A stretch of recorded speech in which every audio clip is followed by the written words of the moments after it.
اقرأ كتاب الله ترق جنانه وتنل عظيم الأجر والغفران.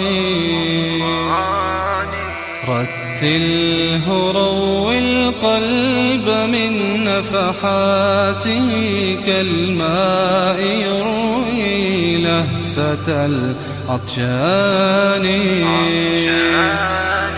اقرأ كتاب الله ترق جنانه وتنل عظيم الأجر والغفران.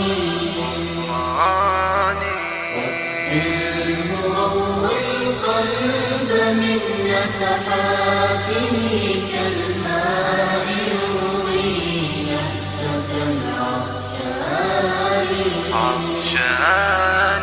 أسعد به أبويك في